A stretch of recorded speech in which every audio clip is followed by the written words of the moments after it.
സർവത്ര ഗോവിന്ദനാമ സങ്കീർത്തനം. ഗോവിന്ദ ഗോവിന്ദ. ദശകം 62. ഗോവർദ്ധനയാഗം.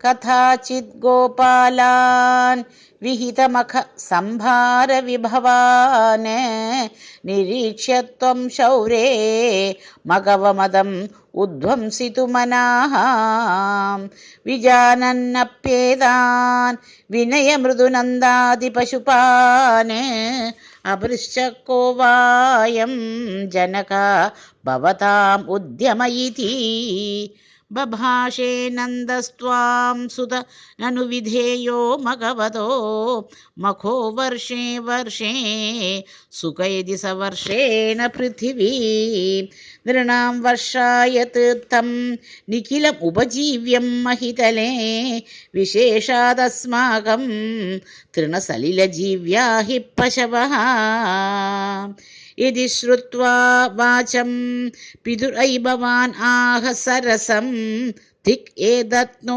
സത്യം മഘവജനിത വൃഷ്ടിരിതി യത് അദൃഷ്ടം ജീവാനാം സൃജതി ഖലു വൃഷ്ടിം സമുചിതാം മഹാരണ്യേ വൃക്ഷാഃ കിമിവ ബലം ഇന്ദ്രായ ദദതേ ഇദം താവത് സത്യം യത് ഇഹ പശവോ ന കുലധനം തദാ ജീവ്യായാസൗ ബലിർ അചലഭർത്തേ സമുചിതഃ സുരേഭ്യോऽപി ഉത്കൃഷ്ടാഃ നനു ധരണിദേവാക്ഷിതിതലേ തതസ്തേപ്യാരാധ്യാഃ ഇതി ജഗദിദ ത്വം നിജജനാൻ ഭവദ്വാചം ശ്രുത്വാ ബഹുമതിയുതാഃ തേപി പശുപാഃ ദ്വിജേന്ദ്രാനർച്ചന്തോ ബലിം അദദുർ ഉച്ഛൈക്ഷിതിഭൃതേ വ്യധു പ്രാദക്ഷിണ്യം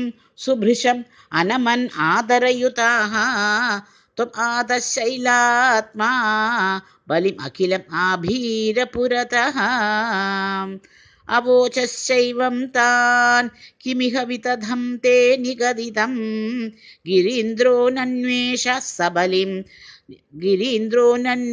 സ്വബലിം ഉപഭുങ്ക്തേ സ്വവപുഷാ അയം ഗോത്രദ്വിഷി ച കുപിതേ രക്ഷിതും അലം സമസ്താൻ ഇത്യുക്ത്വാ ജഹുർഷുർ അഖിലാ ഗോകുലജുഷഃ പരിപ്രീതായാതാഃ ഖലു ഭവതുപേതാ വ്രജജുഷോ വ്രജം യാവത് താവത് നിജമഖ വിഭംഗം നിശമയൻ ഭവന്തം ജാനന്യപ്യധികരജസാക്രാന്ത ഹൃദയോ ന സേഹേ ദേവേന്ദ്രഃ ത്വദുപരചിതാത്മോന്നതിരപി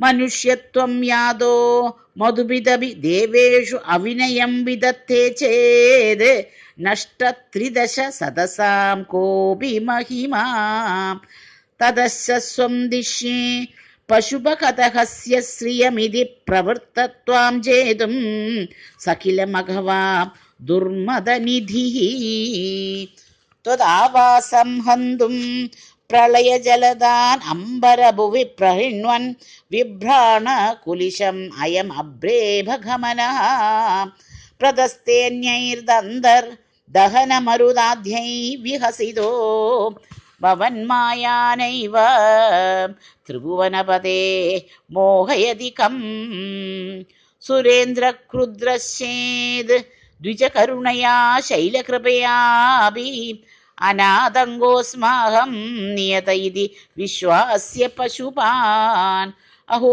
കിം ന ആയാദോ ഗിരിഭിത് ഇതി സഞ്ചിന്യതി നിവസൻ മരുദ്ഗേഹാദീശ പ്രണുത മുരവൈരീൻ മമ ഗദാൻ. സർവത്ര ഗോവിന്ദനാമ സങ്കീർത്തനം. ഗോവിന്ദ ഗോവിന്ദ.